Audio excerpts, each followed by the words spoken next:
যারা মমতা বন্দ্যোপাধ্যায়ের আঁচলের তলায় থেকে বড় হয়েছেন তাদের মুখে বড় কথা। দীঘায় জগন্নাথ মন্দিরে যাওয়া নিয়ে দলের একাংশের কটাক্ষের জবাব দিলেন দিলীপ ঘোষ। যারা মমতা বন্দ্যোপাধ্যায়ের আঁচলের তলায় থেকে বড় হয়েছে তাদের মুখে বড় বড় কথা। দীঘা জগন্নাথ মন্দিরে যাওয়ায় দলীয় নেতৃত্বের একাংশের কটাক্ষের জবাব এভাবেই দিলেন বিজেপি নেতা দিলীপ ঘোষ। দীঘার জগন্নাথ মন্দির উদ্বোধনে গিয়ে বিতর্কের মুখে বিজেপি নেতা দিলীপ ঘোষ। দলের তাবর তাবর নেতা থেকে কর্মী সমর্থক সোশ্যাল মিডিয়ায় ক্ষোভ উগরে দিয়েছেন অনেকেই। মুখ্যমন্ত্রীর সঙ্গে সস্ত্রীক দিলীপের আড্ডার ভিডিও ভাইরাল হতেই শুরু হয়েছে দলবলের জল্পনা। দীঘা থেকে এই ইস্যুতে মুখ খুললেন দিলীপ। নাম না করেই তুলোধনা করলেন রাজ্যের বিরোধী দলনেতা শুভেন্দু অধিকারী, সৌমিত্র খাঁ সহ অন্যান্যদের। বললেন, মমতার আঁচলের তলায় থেকে বড় হয়ে আমাকে বিজেপি শেখাচ্ছে। দল ছাড়ার জল্পনায় জল ঢেলে দিয়ে দিলীপের সাফ কথা, রাজনীতি ছাড়লেও পার্টি ছাড়ব না। বৃহস্পতিবার দীঘায় সাংবাদিকদের মুখোমুখি হয়ে দিলীপ ঘোষ বলেন, মন্দির কে তৈরি করেছে আমি জানতে চাই না। আমি ভগবানের কাছে এসেছি। আমি সেই ছোট থেকেই ভগবানের নামে কাজ করে চলেছি। আমি বিশ্বাস করি মন্দির যেই তৈরি করুক ভগবান সবার। পশ্চিমবঙ্গে সবকিছুতেই রাজনীতি। রাম মন্দির কে তৈরি করেছে তা মানুষ ভুলে যাবে, কিন্তু রামকে মনে রাখবে। এদিন তিনি আরও বলেন, আমি দীঘায় আসায় আমার দলের কর্মীরা কেউ কেউ খুব কষ্ট পেয়েছেন দেখছি, ভাবছেন সুইসাইড করবেন কিনা। তাদের বলছি, বিজেপি করতে গেলে হতাশায় ভুগলে চলবে না, চোখের জল ফেলবেন না। আমরা রক্ত দিয়ে দলটাকে বাংলায় এই জায়গায় এনেছি। বিজেপির কর্মীরা ভয় সন্দেহ করে না। যেদিন থেকে দলে এসব ঢুকেছে সেদিন থেকে পিছনের দিকে এগোচ্ছে। হিন্দুত্বের প্রশ্নে দিলীপ বলেন, আমাকে হিন্দুত্ব বোঝাবেন না, আমার শরীরে হিন্দুত্বের ও বিজেপির রক্ত বইছে। জয় জগন্নাথ। গতকাল দীঘায় জগন্নাথ মন্দির উদ্বোধন হয়েছে, আমরাও তার দর্শনের সুযোগ পেয়েছি। এই ঘটনাকে নিয়ে বহু রকম তর্ক বিতর্ক শুরু হয়ে গেছে।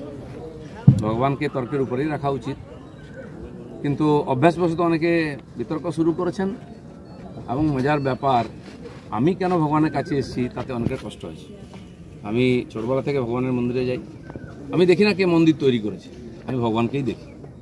আর এটা আমরা জানি যে মন্দির যেই তৈরি করুক ভগবান সবার হয়। কালীঘাটের মন্দির তৈরি করেছে কেউ জানে না, বা তারকেশ্বরের মন্দির কে তৈরি করেছে আমরা জানি না, কিন্তু ভগবানকে দর্শন করতে যাই তখন ভুলে যাই। রাম মন্দির কে তৈরি করেছে সেটাও লোকে ভুলে যাবে, কিন্তু রামকে মনে রাখবে। আমি এসেছি। পশ্চিমবাংলায় সব কিছু তো রাজনীতি হয়, হয়েওছে, কিন্তু আমার খুব মজা লাগছে। আমার পার্টির কিছু লোক খুব কষ্ট পেয়েছে, যে পার্টির কর্মীরা কষ্ট পেয়েছেন, হতাশায় ভুগছেন, কেউ কেউ ভাবছে সুসাইড করবে কিনা। আমি বলছি, বিজেপি করতে গেলে হতাশায় ভুগবেন না, চোখের জল ফেলবেন না, কারণ আমরা পার্টি দাঁড় করিয়েছি রক্ত দিয়ে আর ঘাম দিয়ে।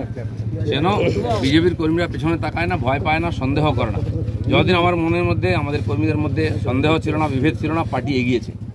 যেদিন থেকে এই ধরনের অপসংস্কৃতি ঢুকেছে তখন থেকে পার্টি পিছোচ্ছে। দিলীপ ঘোষ 42 বছর ধরে ঘরবাড়ি ছেড়ে সমাজের কাজ করছে, 10 বছর রাজনীতি করছে। দিলীপ ঘোষের দিকে আঙুল তোলার হিম্মত কারো নেই, না পক্ষে না বিপক্ষে, যে কোনো ধরনের। আমি চ্যালেঞ্জ করছি, যাদেরকে আমি নিয়ে এসে নেতা বানিয়েছি, যারা বিজেপি দেশে করে খাচ্ছে তাদেরই বেশি পেট ব্যথা হচ্ছে। যাদেরকে আমি নিয়ে এসে নেতা করেছি তারা খুব চিন্তিত ভবিষ্যৎ নিয়ে। পার্টির উপরে ভরসা রাখুন, চিন্তা করার কোনো দরকার নেই। আর দিলীপ ঘোষ পার্টি ছাড়বে কিনা, কোথায় যাবে, অনেকে দুশ্চিন্তাগ্রস্ত, অনেকে আনন্দিত।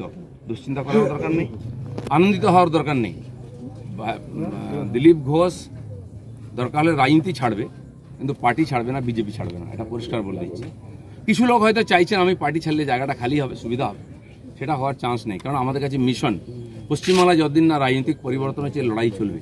আর যে আমার লক্ষ লক্ষ সাথী 10 বছর ধরে আমার সঙ্গে লড়াই করেছেন, রক্ত দিয়েছেন, ঘাম দিয়েছেন, প্রাণ দিয়েছেন, পরিবারকে রাস্তায় বসিয়ে দিয়েছেন, সেটাই আমাদের কাছে প্রেরণা। আমরা সেই পার্টির সংস্কৃতি মানি যে পার্টির প্রধানমন্ত্রী অটল বিহারী বাজপেয়ী কালীঘাটে গিয়ে মমতা ব্যানার্জির মায়ের পায়ে হাত দিয়ে প্রণাম করেছিলেন। আমরা সেই সংস্কৃতির লোক। মমতা ব্যানার্জি তখন আমাদের সঙ্গে ছিলেন, আর অন্যদিকে চলে গেছেন, শত্রু হয়ে গেছেন, এটা আমি মনে করি না। রাজনীতি আমার কোনো শত্রু নাই, আমি সবাইকে মিত্র করার চেষ্টা করি, আর মিত্র করেছি বলে ভারতীয় জনতা পার্টি এত বড় হয়েছে। Bureau report, news স্নোম্যান্স land, Digha. নেউপিসি jewellers, সম্পর্ক গড়ে দেয়। বনগাঁতে আমাদের 3টি শোরুম প্রতিদিনই খোলা। নেউপিসি জুয়েলার্স, বনগাঁ বাটার মোড়। নেউপিসি জুয়েলার্স ব্রাঞ্চ কুমুদিনী স্কুলের বিপরীতে। নেউপিসি জুয়েলার্স বিউটি, মতিগঞ্জ, হাটখোলা। আমাদের এখানে সোনা কিনুন পেপারের দামে।